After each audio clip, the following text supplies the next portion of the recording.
À medida que o nosso estado de consciência expressa com maior precisão a grandeza da vida, ao alargar os seus limites, ao nos permitir uma visão, uma compreensão mais ampla e profunda do que seja a vida em seus mistérios tão profundos, que nos espantam tantas vezes, que nos atemorizam, que nos ameaçam, em muitos momentos, a própria fé. À medida em que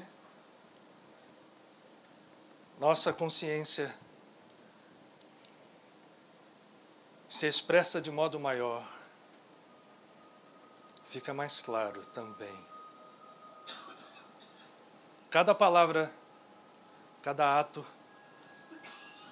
cada ensinamento dos grandes amigos nossos, mestres nossos, avatares que vieram ao mundo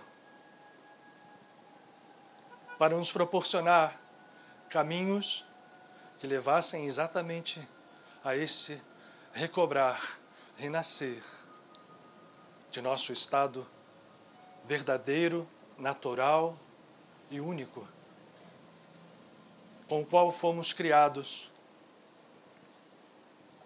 Certamente ainda muito longe está de nossa consciência que apenas inicia os passos de retorno à casa, ou de compreender que jamais dela se retirou, se crendo assim apenas por ilusão. É demais questionarmos as razões profundas para aquilo que contemplamos na vida, no mundo em que vivemos, em que tantas vezes o caos ameaça a percepção de que há, sim, um sentido profundo e um sagrado, criador, infinito, inconcebível e, no entanto, presente. Não conseguimos ainda conceber, mas à medida que a consciência se alarga, vai a nossa própria natureza ao despertar, perceber e realizar que os caminhos que nos foram traçados por esses grandes mestres são a chave viva que nos leva não somente ao entendimento, nos leva também à superação total e completa daquilo que nos impede de contemplar e de expressar com toda a perfeição a nossa própria natureza.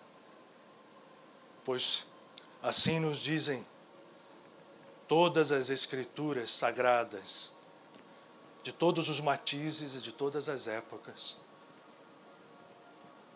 que o sagrado, que o Criador, Deus, vive em nós e que fomos emanados à sua imagem para nos fazermos plenos à sua semelhança. Krishna fez ao Pandu Arjuna compreender de sua concepção de não guerrear simbolizava, antes que piedade e compaixão, fraqueza da alma, porque naquele instante tudo o que deveria ser feito era trabalhar no cenário que lhe fora proposto e que atos, pensamentos e palavras haviam conduzido até ali. os símbolos, os códigos que se ocultam dentro desse ensinamento compõem o cântico da divindade, o Gita, onde aprendemos a não reconhecer e a não nos firmarmos em aparências, mas sim buscarmos as raízes profundas e ali trabalharmos. Esta é a guerra de Kurukshetra. Jesus, expressando a onipotência do Cristo, do ser que se faz semelhança plena com a divindade, afastando a sua personalidade humana, disse: eu e o Pai somos um. E todo aquele que vier a mim verá o Pai e será um com o Pai e comigo.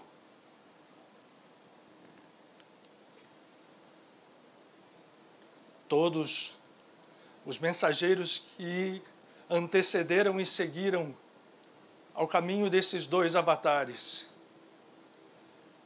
nos mostram que é possível, ao encontrarmos esse caminho de volta, ao alargarmos a nossa consciência, realizarmos aquilo que todos nós sonhamos, lutamos e, na maior parte das vezes, fraquejamos por crer impossível, realizar a felicidade, que é muito mais do que estados egóicos a que atribuímos significados desta palavra, mas sim a unificação de nosso ser individual nos mistérios sagrados da vida, com a plenitude infinita do ser cósmico a quem chamamos Deus, mas que sabemos ser este nome incapaz de definir aquilo que não tem fim. E a felicidade será a plenitude, o estado permanente daquele que realize isto. E ele será, como disse o Cristo também, luz do mundo. Cada um de nós, de conseguir expressar em suas lutas interiores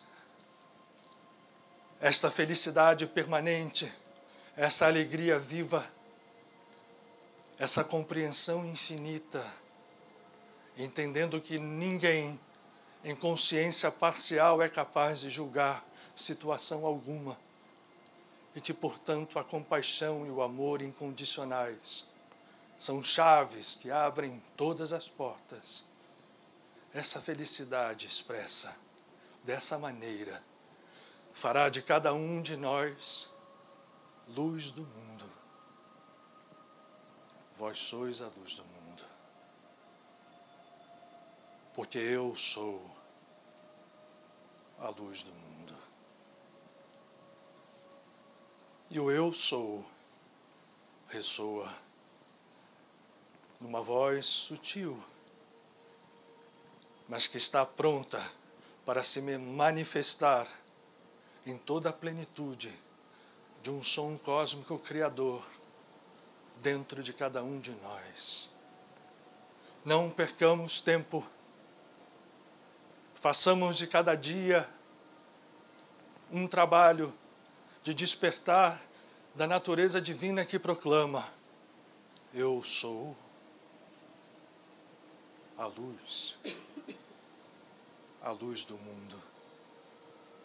E não descansarei até que todos, sem exceção de nenhum, possam proclamar em realidade a mesma verdade. Ehyeh Asher Ehyeh. Eu sou o que sou. Não desistamos. Trabalhemos com os recursos do dia, para que não nos falte a eternidade, que pode e deve ser vivida nesse exato momento, aqui, sem esperarmos mundos futuros, localizados fora de nós mesmos, mas fazermos do mundo futuro o agora pleno de luz, que é o propósito definitivo e único, e na verdade o propósito infinito para o qual todos fomos criados.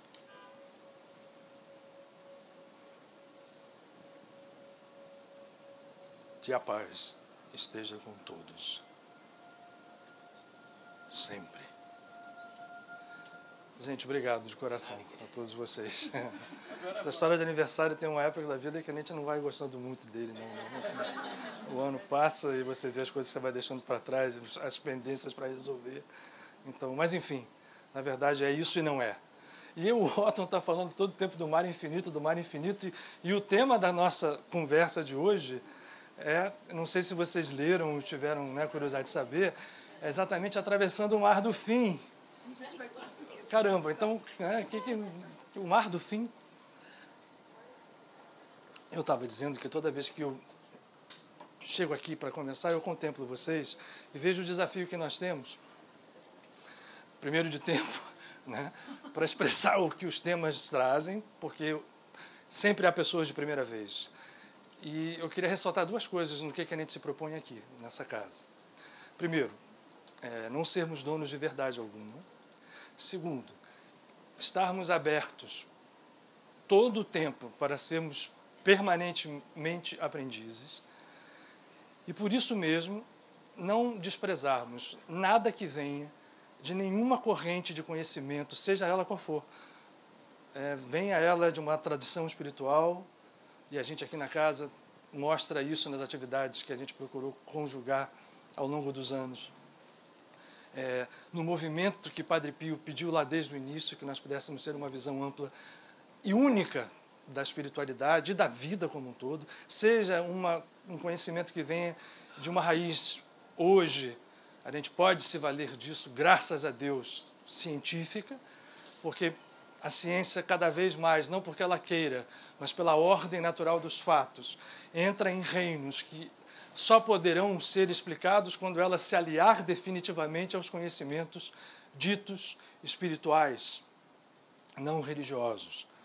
E entender, já que a gente usou essa palavra, que a gente não se vincula a religião nenhuma aqui. Isso é absoluto. Ou seja, por mais que a gente aborde temas que nos refiram a religiões, porque o que é uma religião? É a condensação na matéria de um conhecimento espiritual que é trazido, e eu sempre uso aqui a comparação de Swami Vivekananda, que é dura, mas tem um sentido profundo, que quando vem um grande mestre, quando vem um grande iniciado, vive uma vida de plenitude e nos traz caminhos a serem traçados de acordo com a afinidade e a decisão de cada um, em direção a essa consciência divina, esse mestre estabelece uma tradição com a sua própria vida, um Krishna, um Buda, um Jesus e tantos outros. De repente ele vai, porque nenhum deles fica aqui permanentemente, e vem, segundo o nosso Swami Vivekananda, ele vem como emissário do divino, e quando ele vai, vem o nosso adversário, para a gente não dizer o nome dele, e cria uma religião. Na hora que isto acontece, a gente dá fim, define, limita coisas que não podem ser limitadas na sua essência, ainda que a gente admita os limites como instrumento de trabalho. Então, o que a gente faz aqui na casa é isso. E os encontros que nós temos aqui às segundas-feiras não são palestras que visam trazer conhecimento pura e simplesmente para vocês. Não é fácil. São temas, às vezes, complexos, mas a ideia não é, até porque a gente não tem tempo para isso, mas não é nem o tempo e nem a intenção. O que a gente faz aqui é realmente um trabalho espiritual. Então, o que eu queria é já deixar sempre avisado, já que a gente sempre contempla faces, rostos de primeira vez, é que ainda que não fique claro para vocês conceitos, que a gente se deixe levar pelo trabalho, porque nós estamos aqui cercados de amigos espirituais. Essa casa se propõe a isso. Enquanto a gente está conversando, enquanto a gente está falando, eles estão trabalhando. E na maior absoluta das vezes e todas as vezes, esse é o grande valor desse encontro, muito mais do que o que a gente vai compartilhar aqui de conhecimento. Mas é claro que a ideia é que quando a gente tenta trazer um conhecimento para vocês, é com a ideia de que a gente possa utilizá-lo, possa entendê-lo, possa nos valer dele, para tudo que a gente quer. Nenhum de nós está sentado aqui em busca de outra coisa que não seja felicidade. O que é isso? Como se encontra isso? Aonde ela está vinculada com aquilo que nós ouvimos como conhecimento, aquilo a que nós somos condicionados, aquilo que nos vem à mente, enfim. O que é realizar a felicidade, nesse mundo ou em qualquer lugar ou a qualquer tempo? Essa é a nossa busca, de todos nós. E há caminhos infinitos para isso. Todos são bons. Não há nenhum que possa ser comparado no sentido de maior ou melhor do que o outro. Então essa é uma premissa que eu queria deixar muito clara, que é o trabalho que a gente faz aqui nessa casa, de buscar esse encontro com uma espiritualidade sem sermos donos da verdade, portanto, e que dê a cada um a liberdade de poder pensar, de poder meditar, de poder realizar, de poder trabalhar dentro de si mesmo, para que essa felicidade possa um dia explodir dentro da gente com toda a plenitude. Quando isso acontece, nós somos efetivamente seres divinos, porque somos seres divinos. Nós só não realizamos isso, não tornamos isso real. Isso é real. Mas hoje, para nós, isso ainda é uma ilusão, que nós precisamos nos libertar dela. E aí vem o tema. O tema de hoje é Atravessando o Mar do Fim. Por que eu dei esse tema? Porque a gente continua, e eu vou voltar, porque eu vejo que muitos de vocês não estavam com a gente na segunda-feira passada, quando a gente parou para explicar que a gente, nesta casa, tem uma grande coincidência, entre aspas, de nos reunirmos às segundas-feiras em momentos vibratoriamente muito propícios. Porque nós estamos mergulhados num mar de energias. Isso, eu acho que é hoje um reconhecimento absoluto. Nós estamos mergulhados num mar de energias e somos, por nossa vez, um núcleo de energias muito, eu diria, mais complexas do que a aparência nos mostra.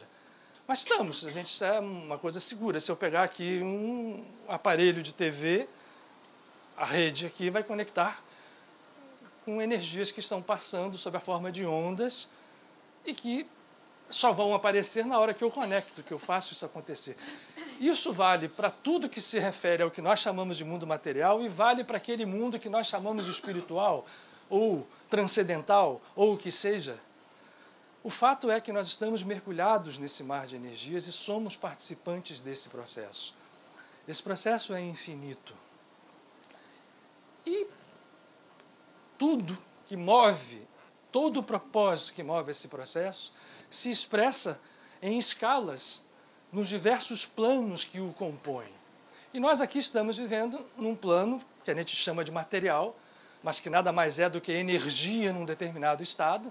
A matéria só é sólida para a nossa percepção.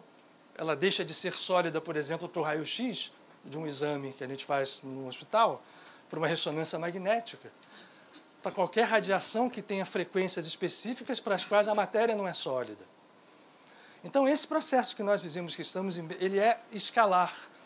E aqui, nesse plano físico, a nossa consciência está restrita e comandada por uma série de leis. E uma série de momentos. Eu estou voltando lá atrás.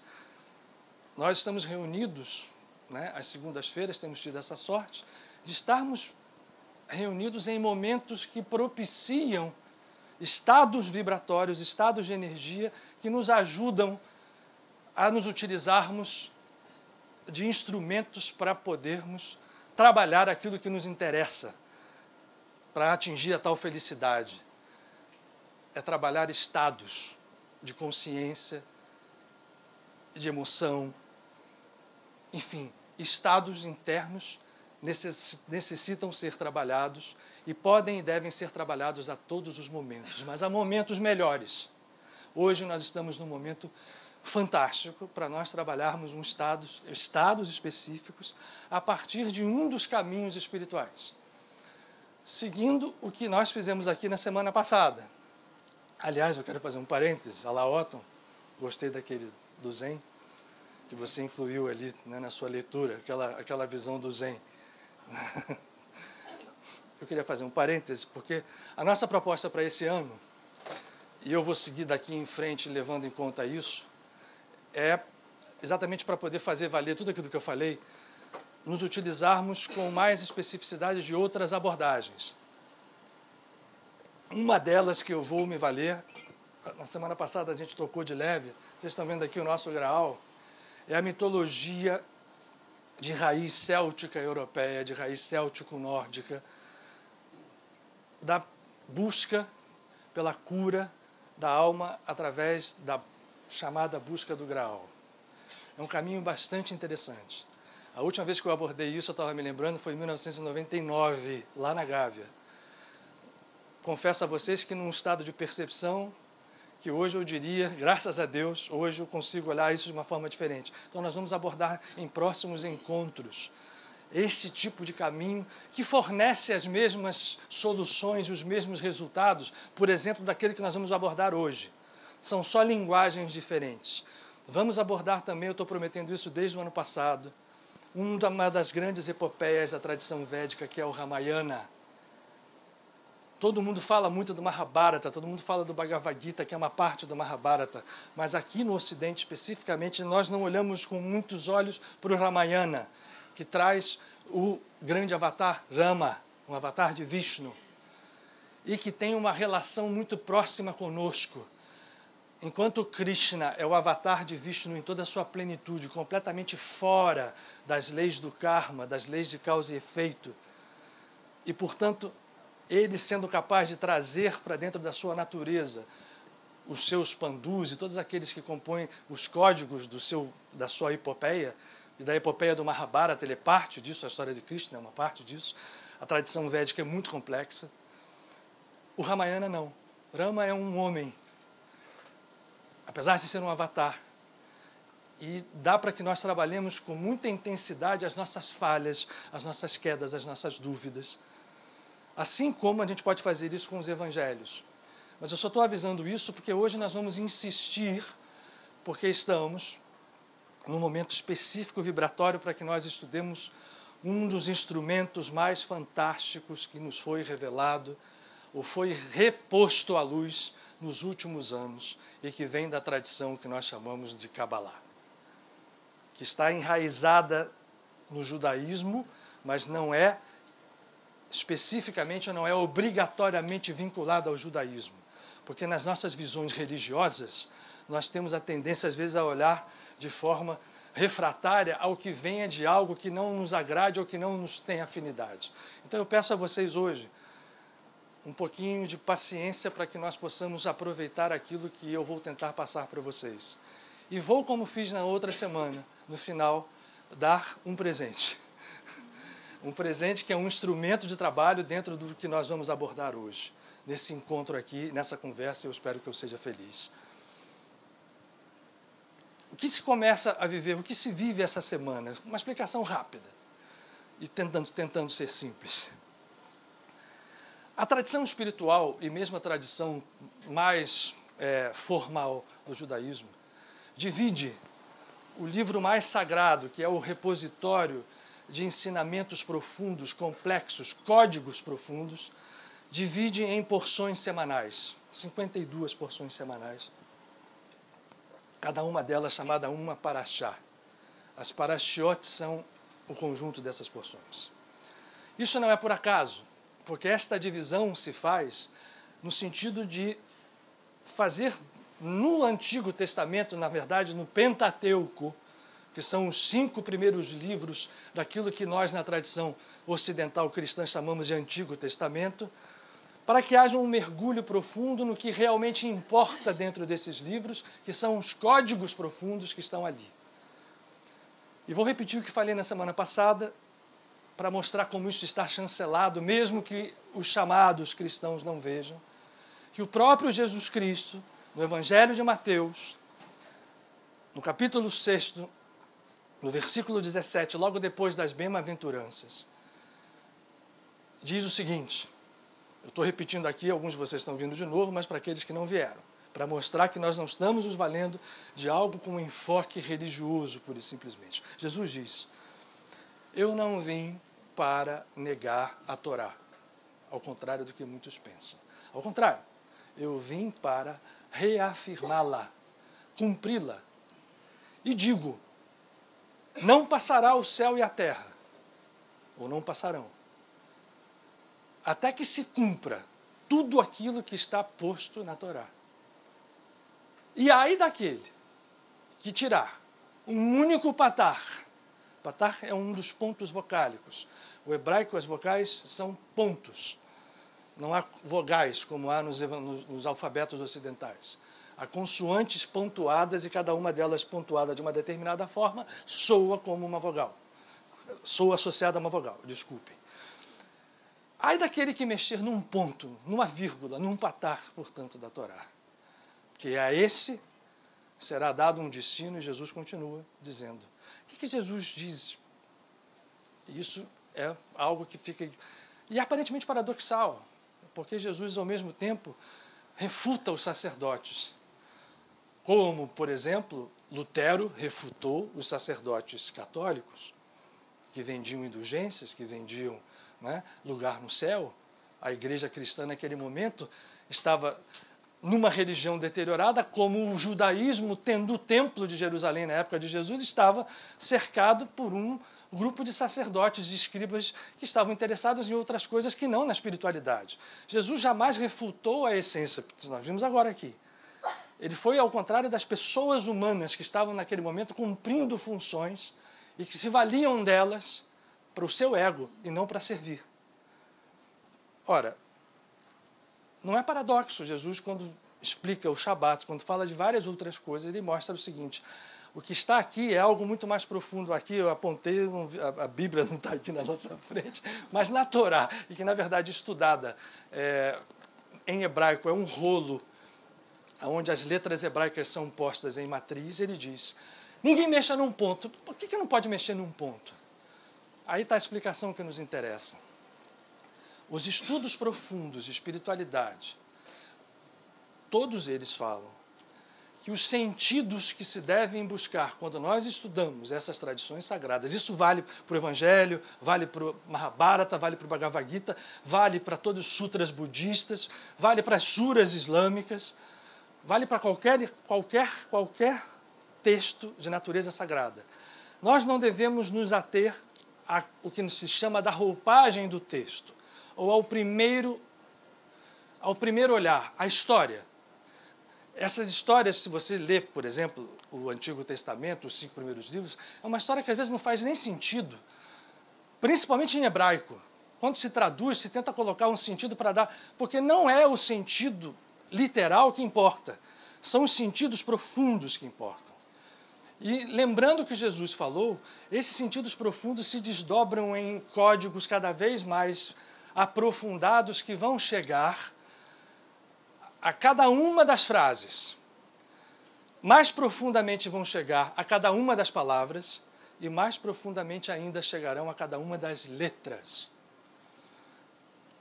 Nos rolos que são estudados até hoje nas sinagogas da Torá, a escrita é feita numa estrutura matricial, com linhas e colunas, e que, portanto, podem levar à identificação de letra a letra.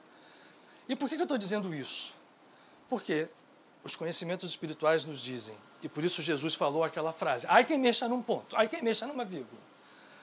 A posição dessas letras, das palavras, esquecendo a história e a gente começando a mergulhar em sentidos figurados, e depois não tem mais nada a ver com o sentido figurado, tem a ver com o sentido, eu ouso dizer, matemático da posição de letras e do significado em que essas letras nas palavras estão, e a mudança de uma letra sim, de um ponto sim, interfere. Esses sentidos profundos são onde estão depositados os maiores conhecimentos e os maiores instrumentos de trabalho espiritual que concernem a esse caminho específico chamado Kabbalah. Assim também se faz com o sânscrito nas escrituras sagradas. Quem lê Paramahansa Yogananda no seu livro Autobiografia de um Yogi, vê o quanto o seu mestre, nosso mestre, Swami Shri Yukteswar, discutia com os eruditos dos Vedas para dizer: vocês não sabem nada, vocês só olham o conhecimento superficial dos Vedas. Vocês têm que olhar aquilo que está mais profundo. E o sânscrito tem exatamente essa mesma relação. O alfabeto sânscrito, muito mais complexo do que o hebraico, guarda em cada posição de palavras yantras que, por sua vez, se transformam em mantras, quando vocalizados, que são portadores de energias. Energias que têm todos os caráteres, dependendo daquele que nós venhamos dar a ela. E aí vai um pouquinho a história, quando eu falei de ciência lá no início. A ciência hoje, principalmente a física, nos traz conceitos que até alguns deles estão banalizados por quem não entende. Eu comecei a estudar mecânica quântica um tempo e não consegui seguir muito adiante, mas até onde eu fui, a gente vê quanto a gente não sabe, acha que sabe e que não sabe. E hoje as coisas vão muito mais profundo, mas o conhecimento que nos traz a ciência para nos auxiliar a isso é o dizer o seguinte: os estados vibratórios do universo, principalmente aqueles que estão nas regiões em que nós não enxergamos, que estão no chamado mundo subatômico, não aonde estão os elétrons somente, os prótons, mas dentro desses, são estados absolutamente paradoxais e que respondem a uma briga de duas escolas. Uma delas triunfou a partir do século XX, na década de 30, ligadas a um físico chamado Niels Bohr, enquanto um outro físico chamado Hugh Everett falava de uma outra coisa que aparentemente conflitavam, mas que podem ser unidas, que diz o seguinte: o que nós chamamos de matéria é apenas estados de energia que, ao serem observados, colabam e, ao colabarem, formam partículas, ou o que nós dizemos ser partículas. Normalmente o que existe são estados ondulatórios, ondas, vibrações, interferência de ondas. E quando um observador observa aquilo, um elétron, por exemplo, pode ser uma onda e uma partícula ao mesmo tempo, ainda num estado indefinido, e quando um observador olha, ele vira uma partícula. Não vou avançar muito nisso, mas só para dizer uma coisa. Daí a gente pode tirar um conceito emprestado. O universo, como nós o conhecemos, ele é fruto de o trabalho de uma consciência, seja qual for ela, observando. É Deus, é o Criador, mas ainda aí não é tão simples. Ou melhor, eu acho mais simples ainda. Esta consciência que observa é algo muito mais relacionado a nós mesmos do que nós acreditamos. Porque nós vivemos hoje, nesse exato instante, num mundo em que a nossa consciência está robotizada e presa aos sentidos físicos e a conceitos que estão postos dentro de nós por condicionamento, seja ele desde que nós nascemos, seja ele enquanto nós estamos vivendo agora, por tudo aquilo que nós somos bombardeados, sejam esses conceitos trazidos das nossas peregrinações anteriores. Esse processo todo, escolhido por nós, nos prende, nos escraviza. Eu vou fazer um ponto aqui e vou voltar para o dia de hoje. Que dia especial é esse que para achar? Que porção da Torá hoje está sendo estudada e que é especial? É chamada Beshalach, em hebraico. E é uma das, eu diria o seguinte, de todas, porque são 52 e cada uma delas se expressa nos 5 livros, né? No livro do Gênesis, no livro do Êxodo, depois vem o Levítico, e aí vai até completar os 5 livros. O Deuteronômio é o último. Cada uma dessas é importante, mas para mim essa de todas elas é a que tem mais ensinamentos. Tanto que Jesus Cristo, para a gente fazer um paralelo, para entender como Jesus estava conectado com isso, se refere a fatos relacionados a ela o tempo inteiro. Em várias passagens, Jesus se refere a momentos que estão referidos no Pentateuco a essa paraxá específica, Beshalach. Beshalach em hebraico significa, eu vou falar um pouquinho dela, tá? Na roupagem, porque a história vocês vão lembrar. Todo mundo estudou catecismo. Então vamos começar pela roupagem, vamos descer depois aos níveis profundos de código, porque são esses que nos interessam para o trabalho daqui e que vai, eu espero, em tempo culminar no presente que eu quero dar para vocês no final. Cadê a minha... Outro dia eu peguei o fósforo, gente, para riscar o quadro. Estava completamente alucinado e fui de fósforo para riscar o quadro. Essa paraxá Beshalach começa com esta expressão, ao enviar. É o que significa Beshalach em hebraico. E é estranho, porque quando a gente lê isso, nas traduções ocidentais, há uma suavização desse processo. Mas no hebraico original, e puxado para o português, e aí quando você tem uma tradução legal, eles deixam aquilo ali vir, porque lembrem-se, não interessa muito a roupagem, interessa o que está por baixo, o código até cada letra. Então a história diz assim, ao enviar o faraó, porque lembra que na semana passada nós falamos que a paraxá, que era Bo, falava da saída do Egito, do Pêssar, da Páscoa, que é o momento em que o faraó, depois das 10 pragas, diz assim, vão embora, sai. E o faraó diz, saiam, e esta paraxá Beshalach começa, ao enviar o povo para fora da escravidão, o faraó fez um movimento e de repente ele mudou de ideia. Mas o relato não é feito em terceira pessoa. O relato é feito pela voz divina dizendo assim, eu vou fazer o faraó enviar o povo, vou fazer o seu coração endurecer, vou fazer o povo sair do Egito por um caminho mais longo, porque imagine, estava ali no Egito, quem conhece um pouco de geografia, sabe que o Egito é colado hoje na terra que hoje nós chamamos de Israel, na Palestina. Então, para sair do Egito e chegar na terra prometida, são 8 dias de caminho, passando pelo que se chamava a terra dos filisteus. O povo levou 40 anos, então vejam como é que a gente já vai começando a sair da história física para entrar em histórias simbólicas, cada vez mais. E Deus diz, eu vou mandar eles por um caminho mais longo, para que eles possam entrar pelo deserto e cheguem até o mar do fim. Perseguidos, e vou fazer o faraó mudar de ideia, perseguidos, ir para lá, e vou fazer... E diz o que vai acontecer. E a gente pensa, caramba, mas eu só dei um exemplo, eu não quero estudar, nem falar nada sobre isso hoje, porque isso aí são... Ora, anos e anos de bater cabeça, de tentar entender os significados profundos que existem nessas frases. Mas o importante é o seguinte, o povo sai do Egito. E não sai um grupo de escravos esquálidos, fracos. Não, sai um grupo de pessoas com bens. Sai um grupo de pessoas que comiam muito bem no Egito, que se alimentavam. Então, essa escravidão que a gente vê nos filmes, né, que Hollywood criou, não é a expressão do que está sendo falado sobre o conceito que quer se dar à escravidão. Nós estamos falando de escravidão, como a palavra hebraica diz, mitzraim, estreiteza, está ligada a apenas uma estreiteza, a nossa mente e a nossa consciência.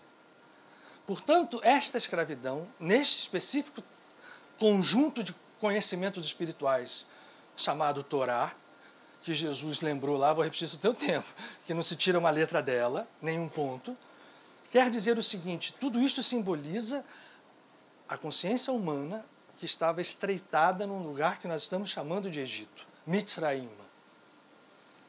E o que precisa quando há essa libertação é a libertação dessa consciência. Isso é o Pêssar. Não é à toa que Jesus, vou pontuar aqui de novo, posiciona o seu sacrifício, a sua liberdade, numa festa de Pêssar. Mas também não é nosso assunto específico de hoje. Mas isso tem profunda razão. Tem a ver com liberdade espiritual. Muito bem. O faraó bota o povo para fora e diz que eu vou mandá-los até o Mar do Fim. E eles saem. E andam um pouquinho e vão dar de encontro ao chamado Mar. Eu estou falando Mar do Fim, que Mar do Fim é esse?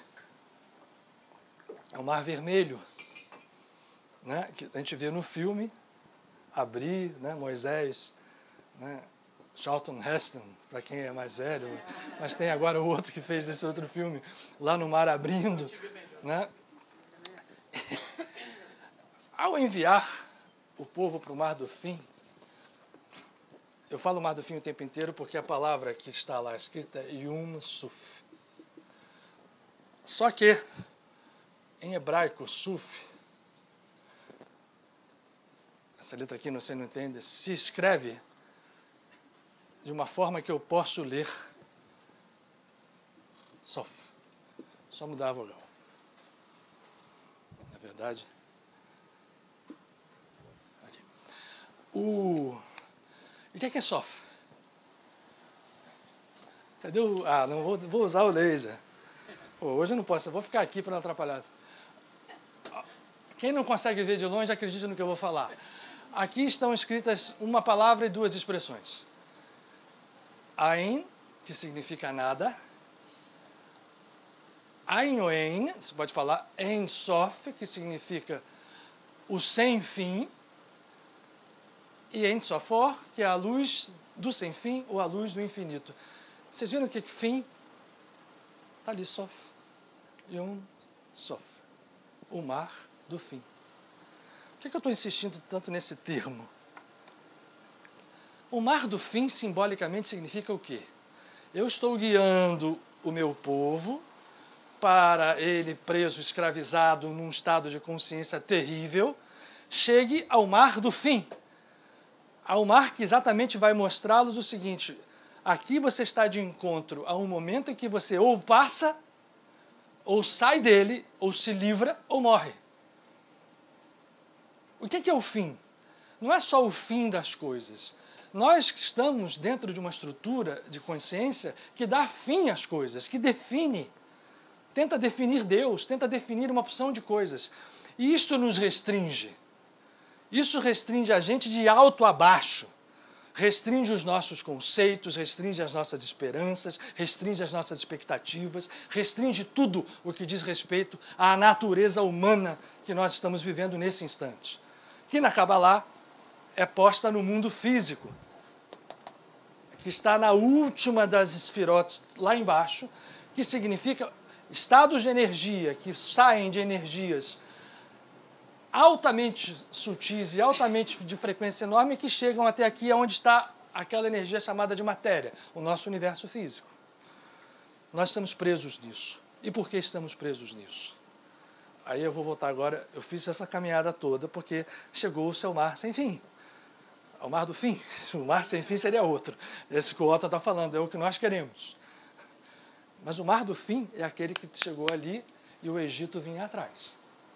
O faraó mudou de ideia, pegou os 600 cavaleiros, atrelou com seus melhores cavalos e melhores guerreiros e tocou atrás do povo, que vinha andando com Moisés e parou na beira do mar e começa a ouvir o barulho. Eu vou continuar com a história, para que a gente não perca, e todo mundo conhece. Quando eles chegam lá, vocês, só para detalhar, quando o povo sai, ele sai acompanhado de dois fenômenos que podem ter acontecido, mas que são simbólicos também.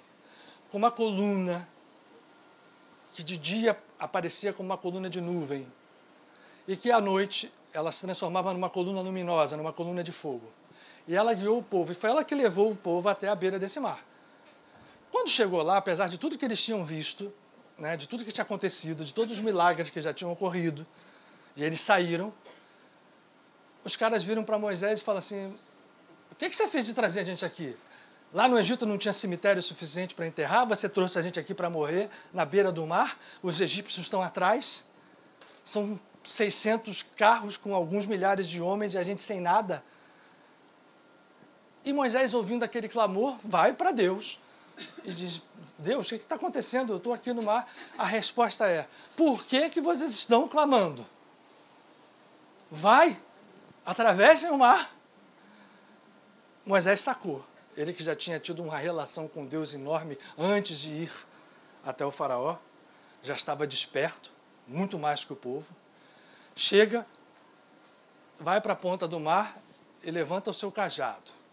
A tradição que acompanha a Torá diz que o mar não se abre até que uma pessoa chamada Nachshon, que era filho de Abinadab, da tribo de Judá, símbolos, mete o pé no mar e vai andando. E o mar vai subindo. E vai subindo. Quando chega aqui, e ele continuando a andar, Moisés de cajado erguido, as paredes do mar se abrem. E o povo passa o mar do fim, em direção àquilo que era simbolizado, chamado a terra prometida, que não é uma terra física, nós já sacamos isso. É um estado de consciência também. Muito bem, só rapidinho para a gente contar a história e chegar ao ponto lá do presente. Eu vou acabar com a história porque essa paraxá é muito importante. Ela tem dentro dela ensinamentos absurdos, a começar por este. O povo passa, os egípcios entram no mar e Moisés recebe a ordem: volta o teu cajado, e o mar volta sobre os egípcios. E o povo chega no deserto. E aí o que a gente faz? Começa de novo a reclamação. Eu não tenho água, a água daqui é amarga. Moisés recebe uma ordem para jogar um determinado arbusto dentro da água e as águas ficam purificadas. Mais um passo. Você trouxe a gente para morrer de fome? Era para morrer ali com os egípcios, aí abre o mar, a gente chega aqui, agora é de fome. A gente lá comia o tempo inteiro, a gente a panela cheia de comida.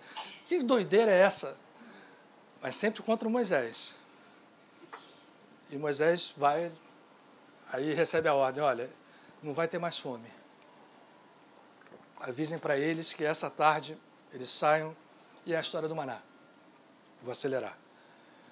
O maná, que é aparentemente um cereal, um grão que vinha materializado, que caía todas as manhãs, protegida pelo orvalho, e que era a ordem, olha, já começa aqui o símbolo: colham para o dia. O único dia que vocês podem colher para 2 dias é na véspera do Shabat, que vai ser para a véspera, para o Shabat.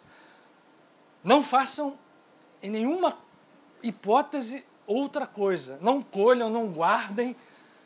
E quem guardou, quem colheu, quem saiu fora, colheu rapidamente o fruto. O ensinamento que está posto aí é o seguinte: Jesus vai repetir isso de uma outra forma. Vocês lembram que lá no Evangelho ele diz assim: a cada dia basta o seu trabalho.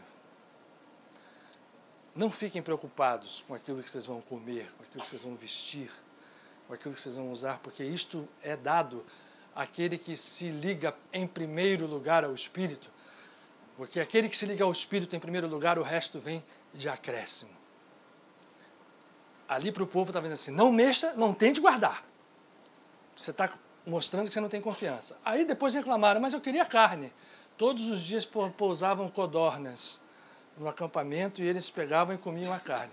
Isso, vou avançar um pouco, durou 40 anos. Porque esse povo que deveria chegar à terra prometida em alguns meses, e que efetivamente chegou, às bordas dela, e não aconteceu por motivo também de sempre falta de fé, de confiança, falta de integração. Eles tinham saído, eles passaram do mar do fim e continuaram eles dando a eles restrições. E, portanto, o caminho que deveria ser reto em direção a essa consciência da terra prometida começou a ser atrapalhado. Muito bem, chegaram em um determinado lugar e novamente a gente quer água, não tem água pura. E aí Moisés se rebelou. Disse o seguinte: quer saber? Vocês estão reclamando comigo? Vão reclamar com Deus. Ele está mandando fazer as coisas, eu estou fazendo. E ele foi para Deus com Arão, seu irmão. Eu estou meio que, né? Porque a história é o menos importante. E Deus diz: ok, vai lá para a beira do monte, dá uma varada com o seu cajado na pedra, que vai sair água. E assim acontece. Mas aí a voz divina diz o seguinte: isso tem um preço. Vocês deixaram de confiar em mim.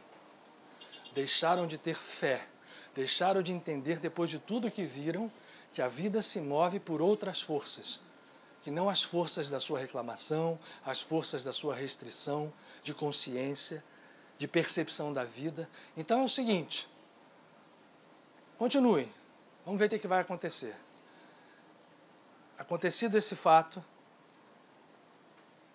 um povo que não estava no caminho deles, que em nenhum momento ofereceria resistência, ou eles teriam que passar para vencer Amaleque, ataca Israel pelas costas.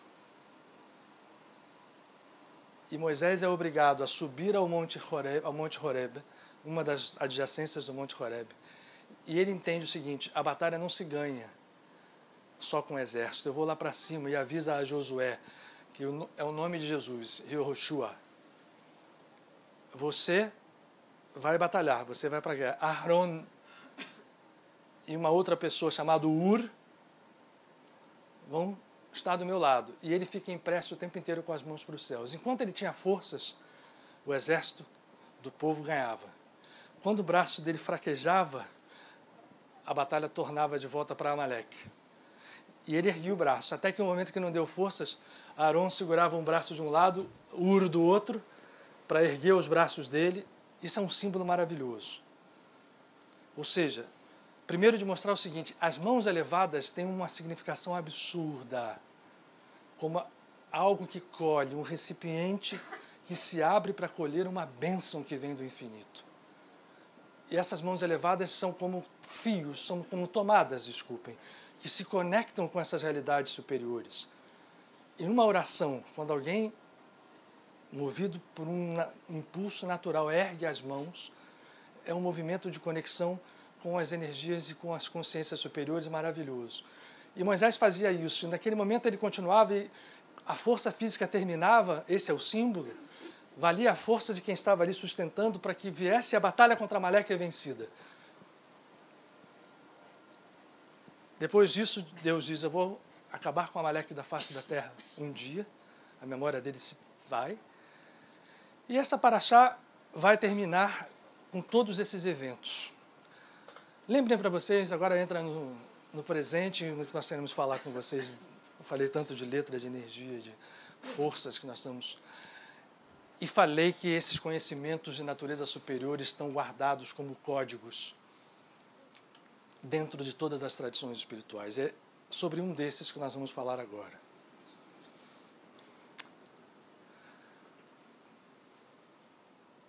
Nesse livro, nesta paraxá, eu contei para vocês a história do mar. Num determinado versículo, num determinado capítulo, que é o capítulo 14, e o 14 se obedece, se vocês abrirem a Bíblia em português, no Antigo Testamento, no livro do Êxodo, vão ver lá no capítulo 14. 3 versículos específicos. O versículo 19, o versículo 20 e o versículo 21. Em português não tem relação com o que eu vou dizer, mas em hebraico. Lembrem que eu falei a vocês que as letras... Uma das grandes comparações dessa história de letras e posição de letras, inversão de significado, é a genética. Hoje nós sabemos que os tijolos que constituem a essência do corpo físico e de muitas outras coisas do homem, como características hereditárias de outra natureza, estão codificadas por estruturas físico-químicas, os genes que são compostos de 5 elementos e mais 2, que se alternam. E se eu mexer um para cá e um para lá, uma letra muda tudo. Né?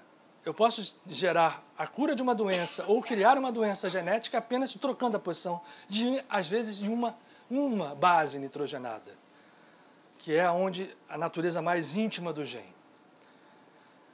Com as letras é uma comparação muito feliz, porque em hebraico os versículos 19, 20 e 21 são compostos os 3 de 72 letras. Todos eles, exatas 72 letras. O que os sábios que receberam conhecimento espiritual nos disseram e nos propuseram? A coisa está aqui e a gente vai chegar lá. Mas eu vou com uma história antes, para entender a beleza dessa tradição. Como é que isso surge? Lembrem de Adão, o primeiro homem, que na verdade aparece lá no livro do Gênesis, nesses 5 livros, no capítulo 2, porque o homem, Adão, quando é criado macho e fêmea, ele é criado completo. E depois, quando Adão é criado, ele é criado ainda num estado de pureza e de uma perfeição absoluta, absolutamente conectado a Deus, e com uma capacidade infinita. E naquele momento, Adão recebe de um determinado anjo chamado Raziel Hamalach, ou Raziel, o anjo dos segredos, um conjunto de conhecimentos que ele deveria utilizar para quê? Para criar universos harmônicos. Adam se conecta com o sânscrito Atman, a alma original, a essência divina. Esse Adam, depois no segundo capítulo, quando ele se une a Eva, quando ele abre-se numa dualidade, ele vai cair. Apesar dele ter um conhecimento absoluto, os conhecimentos que ele tinha, trazidos pelo anjo Raziel, quando ele come o fruto da árvore do conhecimento do bem e do mal e é expulso do paraíso, esses conhecimentos são retirados dele. E o que acontece com Adão? Adão se arrepende. Estou falando isso tudo é metáfora, tá? E desce a um ponto baixo de consciência para poder dali retornar de novo a Deus. E esse ponto baixo, o retorno, desculpem, começa por ele mergulhar num rio chamado Gihon. E este rio purifica até que ele se transforma num ser completamente luminoso. E ele recebe de volta, não mais do anjo Raziel, mas do anjo Rafael, uma parte daqueles segredos originais que haviam sido dados a ele na formação dos universos. Vejam a palavra que eu vou usar, dos universos. Estamos falando de um cenário muito além apenas do nosso mundo. A Terra está aqui embaixo, então estou levando a figura de Adão lá para cima. Nós todos somos chispas da alma de Adão, da essência eterna que está nele. Muito bem. Um dos segredos que está hoje revelado de volta, que foi recuperado pelo anjo Rafael, e que foi passado depois a Abraão, que foi passado antes a Enoch, e que Jesus conhecia de sobejo, é exatamente o conjunto de forças que estão postas naqueles 3 versículos, cada um deles de 72 letras, e que foram combinados em combinações tríades, da seguinte forma: a primeira letra das 72 do primeiro versículo, a última letra do versículo do meio e a primeira letra de novo do versículo 3º. O primeiro nome é esse, e a gente vai na sequência de 72 e compondo cada uma das tríades que geram isso daqui. Caraca, o que é isso? Para quem nunca viu. Letras hebraicas. Tá, compostas 3. Você quer baixar vamos baixar agora, porque a gente já vai entrar no... Eu vou correr um pouquinho. Que hoje eu vou me fixar só no presente, tá? Senão, porque a gente já fez um seminário de nomes hebraicos, desses 72 nomes aqui, eu vi aqui no caderno que eu trouxe das minhas anotações, foi dia 2 de abril de 2017, gente. Já vai fazer um ano. Vocês estão com calor? Então, a gente tem trabalhado muito o elemento fogo aqui nesses dias, né? Não tem muito jeito. Olha que hoje está menos do que estava na semana passada, hein? Semana passada o negócio estava... Hoje, como tem o mar, né, o mar do fim, acho que deu uma melhorada. Olha só, enquanto eles preparam ali, o que nós estamos agora, esses 72 tríades ou nomes, são um dos 1.500 segredos que a tradição nos diz estavam postos no livro original de Raziel Hamalach, o anjo Raziel, o anjo dos segredos. Mas caramba, o que é isso aqui? Isso daqui é o seguinte: quando nós caímos, ou seja, quando nós quisemos, determinamos, quando digo nós, somos nós lá atrás, né? Lá em, sei lá, quando o tempo nem era tempo, como é contado agora. Resolvemos colocar a nossa consciência sob o jugo de uma lei. Quando fomos expulsos do paraíso, e essa é a figura, passou a funcionar uma lei chamada lei de causa e efeito, para os hindus a lei do karma, que responde matematicamente a cada pensamento, a cada emoção, a cada palavra, a cada ato que nós despejamos no universo. Esta lei está gerida por um conjunto de sabedoria cósmica que responde, portanto, aos estados que nós, quando falo nós todos, criamos com a natureza divina que temos, para que nos governassem. Nós escolhemos a consciência restrita. Essa pode ser uma frase dura, mas nós optamos pela lei do karma. O que os grandes avatares fazem nesse mundo é nos fornecer instrumentos de libertação da lei do karma. E aqui está um deles. O que são essas tríades aqui, de letras? E lembre-se que cada uma das letras é um poderoso condensador, um poderoso capacitor e um poderoso retransmissor. De quê? De energias que estão ocultas por detrás dessa aparentemente simples expressão. Por que aconteceu? Nós caímos. Caímos, estamos ao reboque de forças que nos governam, às quais nós apenas reagimos, muitas vezes nos deixando levar por elas por séculos, por milênios, apenas reagindo, compondo e recompondo karmas. É o que o Buda chamava do samsara, em que as reencarnações não são fator de progressão absoluta, mas são fator de uma progressão muito lenta, ou de um estado em que a gente não sai dele porque a nossa consciência continua presa. Essas letras são são instrumentos que abrem como chaves de caixas fortes específicas, que se relacionam a estados que, se por um lado nos prendem, essas leis relacionam-se a estados que podem ser alcançados quando nós, com consciência, as entendemos e as utilizamos para que elas sirvam de ponte para a nossa cura, a nossa renovação interior, a obtenção de coisas que nós acreditávamos ser impossíveis quando nós apenas olhamos as coisas pelo lado material. Essas estruturas aqui são portas de entrada para que nós tenhamos contato com energias divinas poderosas capazes de nos libertar da lei do karma e nos levar a uma lei superior, onde o karma não tem mais poder. A um estado superior, onde o karma não tem mais poder. Krishna, no Bhagavad Gita, conduz a Arjuna para esse estado quando ele diz: o último passo é se libertar dos gunas. Por mais que um deles tenha uma aparência bonitinha, Sattva ou Satya, isso aqui é a mesma coisa. Para que a gente entenda, eu quero dizer uma coisa para vocês primeiro, rapidinho. Esses nomes divinos estão postos à luz há pouco tempo relativamente. Eles foram repostos à luz no final do século XIX, início do século XX. Antes eles eram usados e trazidos num círculo muito fechado de cabalistas. Isso é egoísmo. Chegou o tempo, Jesus diz que a luz precisa sair do velador e ir para a porta. Todo mundo tem que ter acesso a instrumentos capazes de te levar a um estado de consciência superior e a uma liberdade. Vocês vão ver quando eu for dando os significados dos nomes.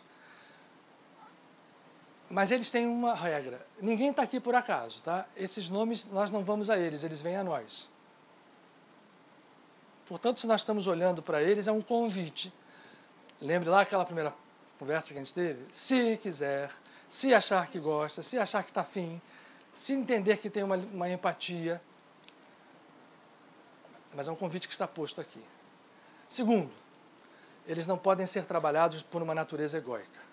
E, portanto, eles vão funcionar sempre mais e mais quando nós fizermos primeiro as meditações, porque para trabalhar com eles se fazem meditações. Eu vou dar hoje uma. Não tem nem tempo para dar mais. Em um outro seminário a gente pode fazer várias outras. Não se pode trabalhar com essas meditações só para mim. Ele vai funcionar muito mais na medida em que eu fizer para um outro, que esteja necessitando primeiro. Ou seja, vamos dar um exemplo? Esse nome daqui todo mundo conhece. Vamos lá estou esquecendo que eu tenho isso. Esse nome daqui, ele tem uma relação profunda com cura. Em todos os aspectos. Mas eu, quando for fazer um pedido ou for meditar nele, eu devo usar o método de meditar primeiro para outras pessoas, para um terceiro. Porque no momento em que eu fizer isso, eu abro um campo cósmico que eu acabo recebendo. Depois eu até posso pedir para mim, lógico. Bom, cada um deles é uma chave absoluta para coisas. Eu vou só dar um gostinho para vocês, antes do presente, para mostrar o que tem aqui dentro. Vamos lá. Eu vou me valer aqui porque, logicamente que eu posso fazer sem olhar, mas como eu tenho aqui umas... primeiro de tudo, 72. Em hebraico, os números e as letras são números. Então, a numerologia relativa às letras é muito importante. O que cada letra soma como número e o que ela significa, aquele número em relação com outros, nos leva a entender e a nos valer dessas forças para poder aplicar esses significados com precisão. 72 é um número das letras que compõem a palavra Hesed, que significa misericórdia. Esses nomes são um presente da misericórdia divina para o homem caído, que somos nós, retomar o seu estado de consciência original. Se valendo desses nomes, a misericórdia divina, que está expressa no número 72, vai funcionar e vai nos levar a esses estados. Vocês querem ver uma coisa? Vamos começar pelo primeiro nome. Essa tríade aqui. E não está aqui à toa. Vocês sabem o que significa esse nome? Para que ele serve? Cara, isso aqui é algo que foi feito pelo menos há 4, 5 mil anos antes da Era Comum. Os conceitos que estão aqui são conceitos que hoje a física começa a engatinhar. Esta tríade aqui permite, quando meditada dentro desse método que a gente falou, com consciência, com concentração, com amor, com doação, ela permite que nós façamos um trabalho que é quase inacreditável. Ela nos permite ir dentro de nós mesmos ao passado, encontrarmos eventos e atos e pensamentos que nós queremos curar, por exemplo, coisas que nós tenhamos mágoa, arrependimento, coisas como se nós quiséssemos reconstruir a história. Esta tríade aqui tem o poder absoluto de nos levar ao passado para que nós refaçamos a história internamente, em outros níveis. Não é que essa história, não é que a gente vai voltar no passado na máquina do tempo e vai reviver, mas vamos voltar aos estados e aos eventos que estão na nossa memória e vamos refazer isto e trazer uma coisa que a prática é o seguinte: a nossa vida exterior vai começar a refletir, se nós fazemos de uma forma correta esse tipo de meditação, aquilo que teria acontecido já se nós não tivéssemos cometido aqueles erros ou aquilo que a gente quer constatar no passado. Não sei se eu estou sendo claro. Esse nome permite isto. Esse nome daqui combate a morte. Em que sentido? A morte de projetos, a morte de estados que nos levam à depressão, a morte de esperança, a morte de qualquer coisa. É um dos nomes mais poderosos. Esse aqui abre espaço para milagres. Esse aqui abre... Olha, é uma beleza. Tá? Verdadeiramente uma beleza.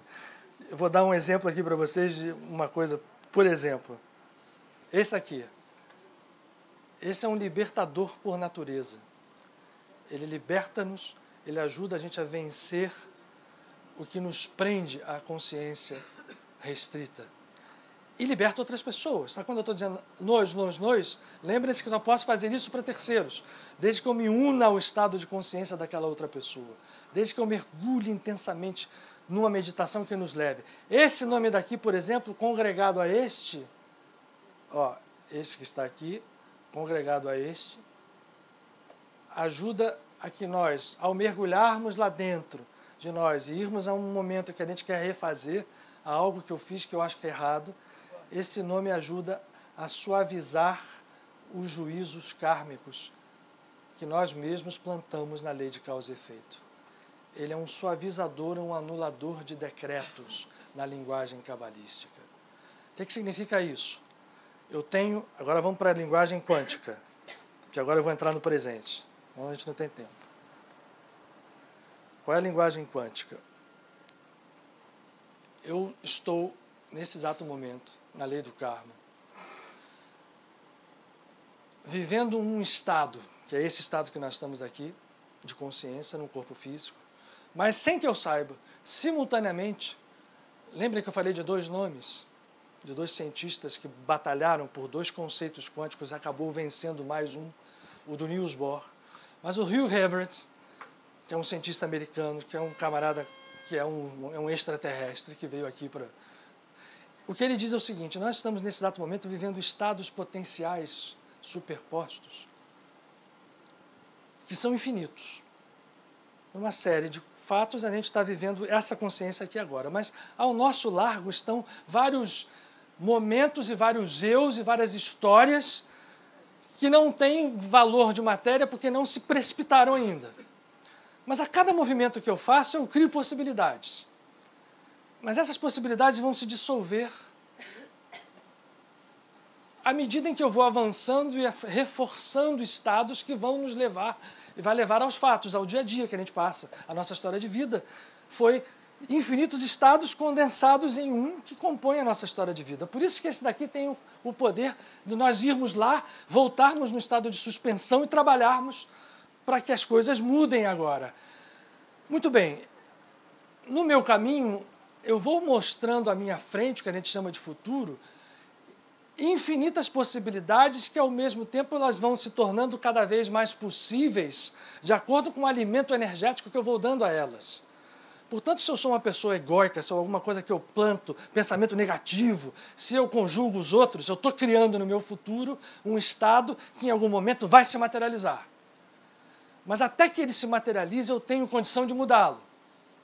Essa é a beleza dessa história que vem nova e é velha como tudo. Porque está posta aqui.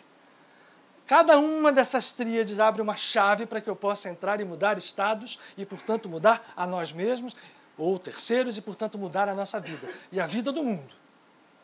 Isso daqui é muito sério. Como tudo, às vezes, se banaliza. E as pessoas não entendem a seriedade do que está aqui. Eu vou, então, para o presente. Eu fui para esse nome. O presente está aqui, ó. Esse nome é o nome que muda os karmas de carência. Principalmente as carências financeiras. Gostaram? Mas como é que eu faço? Eu olho para ele, é bonitinho, fico olhando. Há formas de abordá-lo. É essa que a gente vai fazer. Marco, por favor. Bota direto? Bota direto.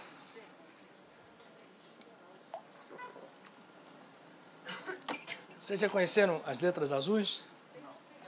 Não? É, o nome que estava ali antes. Quer voltar para o anterior? Volta lá, volta lá. Está em azul. Volta um.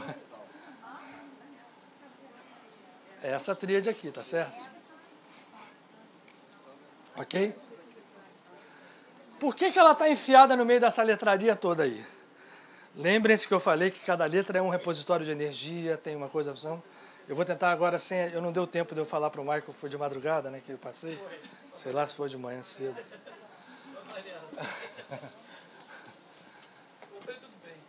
Essas letras em preto,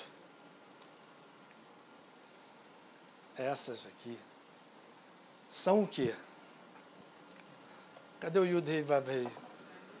Está aqui embaixo, né? Posso... Eu esqueci de pedir. Mas vamos lá. Bota assim. Isso daqui é tido como o nome sagrado da misericórdia divina, quando entendido a partir das suas 2 letras iniciais e na unificação dessas letras num nome só. Esse é o nome, não se pronuncia ou se pode pronunciar com algumas vogais, que Jesus inclusive colocou no Pai Nosso. Aquela frase de Jesus, santificado seja o teu nome, significa a unificação completa do significado desse nome. A Kabbalah, no seu estudo numérico vibratório, usando letras de seu poder, e por isso eu fiquei enchendo vocês o tempo inteiro, tentando forçar este conceito de que as letras são repositórios de energia, são emanadores de força, são emanadores de consciência. Não tinha usado essa palavra até agora. Nessas letras há consciências. E há uma consciência que unifica. Vou chegar lá. Boa pergunta, mas eu chego lá. Ok? Vendo esse nome, eu posso, na Kabbalah, pegar esta letra e fazer o que a gente chama de uma abertura ou um deletreio das letras. Eu pego a letra Yud e ela se escreve... Como é que eu escrevo Yud?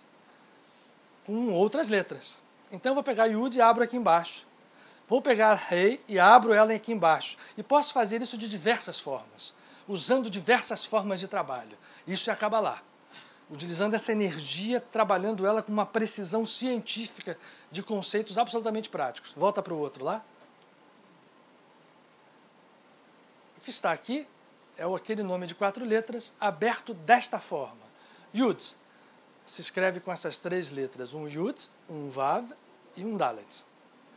Eu estou abrindo o Rei da forma como está aqui, com 2 reis. Posso abrir com Yud, posso abrir com Aleph, posso fazer...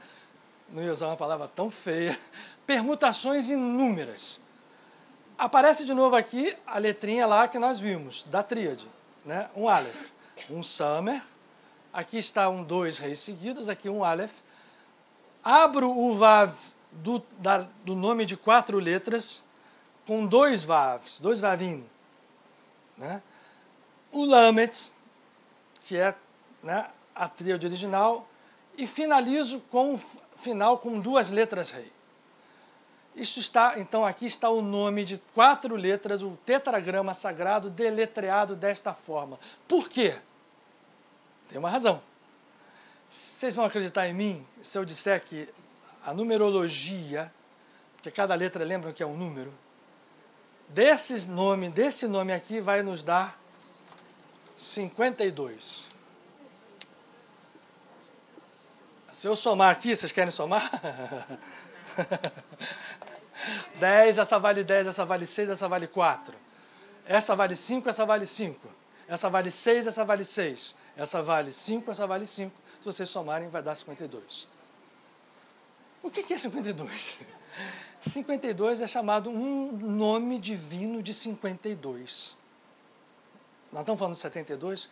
E o que é esse nome divino de 52? O que ele faz? O que ele cria? Ele cria em nós um recipiente, um grau amplo. Este nome amplia a nossa consciência de receber, de saber receber, porque para eu sair de um estado de carência, para eu poder entrar num estado de plenitude, eu tenho que romper todas as sabotagens que eu faço comigo mesmo e tenho que saber receber. Mas para saber receber, tem uma outra regra prévia. Eu preciso doar. Então, a junção, ou o que nós chamamos na Kabbalah de um Yehud, ou a palavra Yehud, ela é fantástica, porque ela vai se ligar à raiz sânscrita de Yoga. Yoga, Yugus, unir. Yehud, unir significa estar unido à consciência divina. Um Yehud, portanto, é um instrumento que nos permite entrar no nome divino de 52, que leva a um estado de recebimento com toda a plenitude da abundância cósmica, porque este nome aqui leva à abundância, e este conjunto aqui, esse Yehud, leva-nos à raiz kármica da nossa carência, seja qual for ela, e começa a mudar as estruturas de carências até que na nossa vida se materialize a plenitude financeira que nós queremos. E vou reforçar de novo, nunca jamais peçam só para vocês, peçam primeiro para outros, peçam para receber, para poder doar, e façam um ato de coragem, porque o ato físico materializa ou chancela isto. Aprendam a doar primeiro. Lembrem de Francisco de Assis, que é doando que a gente recebe. Então, façam um movimento de doação. E como é que a gente usa isso aqui? Pode-se usar de várias formas. Primeiro, só a sua pergunta agora vai. Primeiro, só visualizando. E se visualiza sempre neste sentido, da direita para a esquerda, de uma forma... Assim, você abre a letra, você olha e deixa a sua consciência aí, deixa mergulhar. Se ela se iluminar, ela vai se iluminar, se ela mudar de cor, ela vai, a sua alma vai ler a letra. Isso aqui não precisa entender hebraico para isso, nem saber hebraico, nem saber o número, não importa na prática. Na prática aí se usa, para você meditar você tem que ter ahavá, que é amor, você tem que ter kavaná, que é concentração, e você tem que ter emuná, que é certeza. Foi o que faltou ao povo, por isso eu contei aquela história lá. Pô, Deus, que isso? Está faltando... No final os caras desafiaram, não foi mais a Moisés, a Deus. Quando foi isso, falou assim, agora acabou. Amaleque é o povo que simboliza a dúvida. Os Amalequim, os Anakim, os Neflim, são estruturas vibratórias egóicas terríveis relacionadas a demônio. Vocês viram o nome do cara que atropelou a criança, a pessoa? Anakin. Do Darth Vader. Anakin Skywalker. O nome é uma coisa complicada, né? O sujeito dá um nome de Anakin a alguém, olha o coitado do sujeito. Assiste o Star Wars, Então é o seguinte, Amalequim, ou aqueles que são vindos de Amaleque, são aquelas estruturas que nos levam à dúvida. Eu preciso sair delas. A certeza é prévia, ela não vem depois. Tomé, quando chegou para Jesus e disse, eu agora vi as suas chagas, botei a mão, agora eu acredito.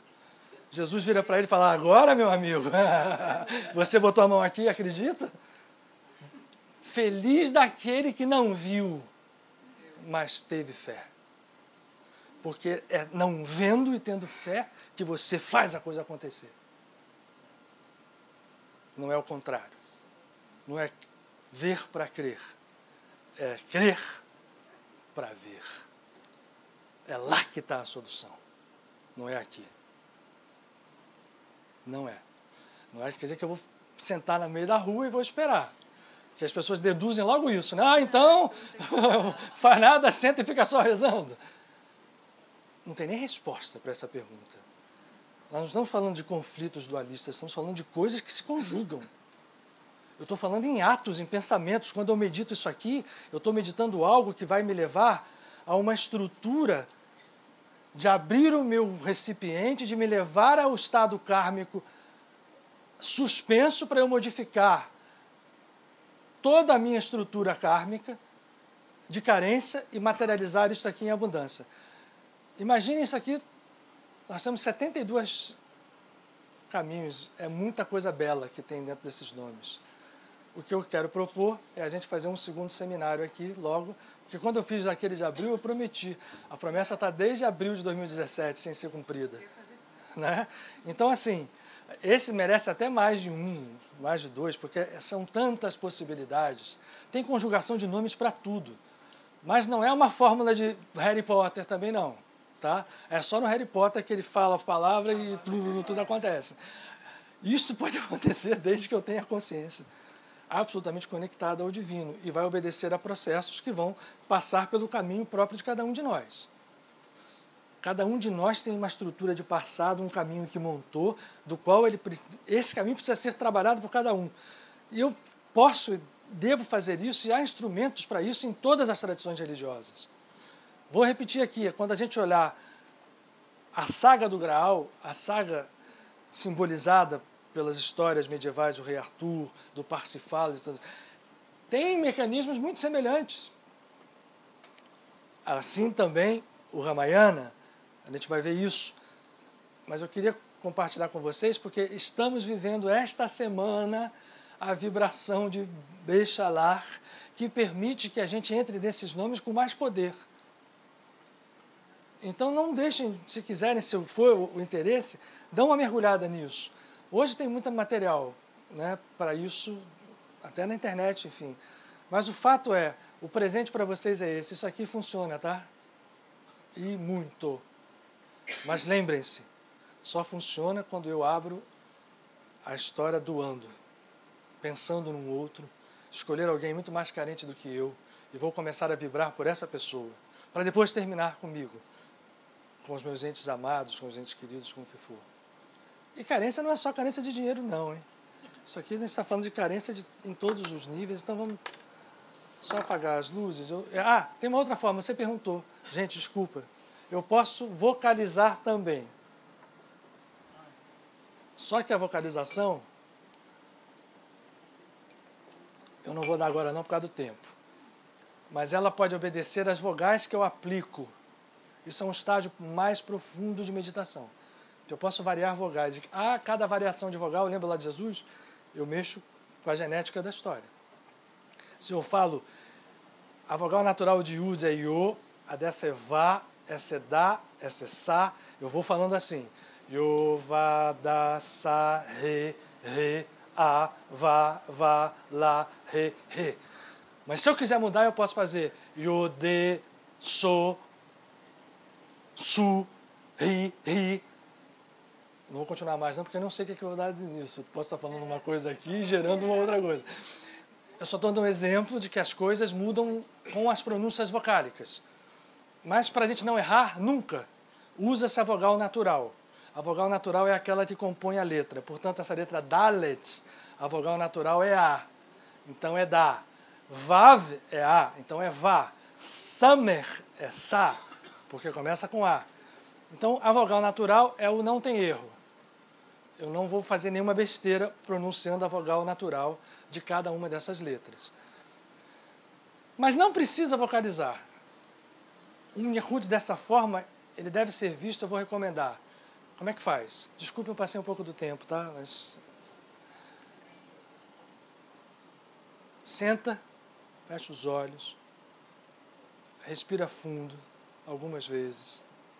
Entra num estado de consciência, a respiração é um absoluto companheiro de qualquer movimento de aprofundamento de consciência e de alargamento de consciência. Respirar e permanecer, sentir a natureza divina que existe em nós. Depois, quando eu me sentir ligado, quando eu sentir que eu abro os olhos e posso inicialmente visualizar.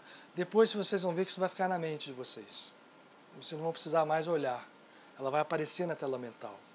Esse já é um passo inicial de materialização. Saibam disso. Façam o tempo que for, que sentirem, cada um faz o seu tempo. Quando terminarem, respirem novamente e procurem estar num estado que a gente falou aqui de Ahavá, de amor a Deus. Não se chega a Deus sem amor. Então as meditações mais complexas, as técnicas mais poderosas, perdem força se eu não entrego-me ao divino com esse amor, com o amor mais profundo de querer senti-lo, de querer vê-lo, de querer que ele penetre na minha vida e se manifeste através de mim. Essa é a grande força que a gente precisa dar como selo a qualquer processo nosso de meditação. Então não se esqueçam, quando terminar, aí não precisa nem mais olhar a letra, só fica, isso para Mahansa Yogananda é um mestre absoluto, né? Ele dizia muito para os seus discípulos, você não está meditando direito. Aliás, ele tomava essa bronca do Shiriko Tesso. Mukunda, que era o nome dele, eu vi você aí, você não meditou nada, ficou 5 horas aí meditando, não adiantou nada porque você não se conectou a Deus nem um segundo. Aí ele levantava assim, mas como é que o senhor sabe disso? Bom, vamos fazer só uma oraçãozinha final. Você vai me mandar um texto? Olha só, eu não gosto de pôr texto, eu não queria passar isso não, sabe por quê? Isso vocês viram o que é complexo. Se a gente bota uma coisa, um texto, por mais que ele seja simples, eu acho que as pessoas poderiam repassar, vocês hoje são capazes de repassar isso para pessoas amigas. Até a gente pode botar, mas isso vai para o texto, né? Aí vai um parágrafo embaixo que fica parecendo uma fórmula mágica, né? Quer dizer, eu acho que não. Eu acho assim, a gente já botou aquele, porque aquele é tão importante, eu acho que a gente fez um texto que dá para entender. Agora, esse daqui, você explicar o que é um erudinho... Mas é trabalho. Não é só trabalho, eu acho que de repente fica passando para as pessoas que não têm uma visão. Compartilhar e vai se Aí vai perdendo, daqui a pouco vira um troço, olha para aquela letra ali que dá um, né? Não é isso, né? É um trabalho. Então, eu recomendo que se vocês acharem legal, expliquem para amigos, passem isso. Quem quiser pode chegar, pede, o Michael pode passar isso em inbox e pode, ele é capaz de explicar perfeitamente, né? Acho que todos nós hoje acho que somos. Vocês estão rindo? Não se menosprezem. Assim. Vamos só 2 segundos para a gente poder sair. Sairmos como a gente deve sair. Lembra que eu falei que essa história é um trabalho espiritual? Enquanto a gente estava aqui, os nossos amigos trabalharam em nós, trabalharam nos nossos amados. trabalharam, às vezes, em locais que a gente nem imagina. Porque hoje, do jeito que a Terra está, nessa fase de transição, juntaram-se duas pessoas com boa intenção, já virou uma equipe de trabalho. É uma grande rede que está lançada para que a redenção final, e esse nome é proposital porque não há fim para isso, ocorra no planeta a partir de nós. Então, que nesse momento a gente tenha gratidão absoluta por todos aqueles que estão aqui nos auxiliando. E que essa luz que surgiu daqui vá aos nossos entes queridos, nossos amados, que eles possam receber esse amor. E vá a todos aqueles que nesse instante necessitem de receber amor de alguma forma. Há tanto sofrimento, há tanta consciência partida, há tanto egoísmo nesse mundo, mas uma centelha de amor divino é capaz de aclarar aonde nós não podemos sequer imaginar. Portanto, não vamos desistir e nos colocarmos como aprendizes verdadeiros dessa consciência infinita e trabalhar, curando, porque isso é, na verdade, a síntese de todo esse movimento. Tudo se reflete numa cura e a luz surge. Que nós sejamos abençoados, pois. Que seja um novo dia, uma nova semana, um novo tempo para cada um de nós. Com paz, luz e vida. Graças a Deus. Obrigado, desculpem, 10 minutos. Vamos nós. Uma ótima semana para todos.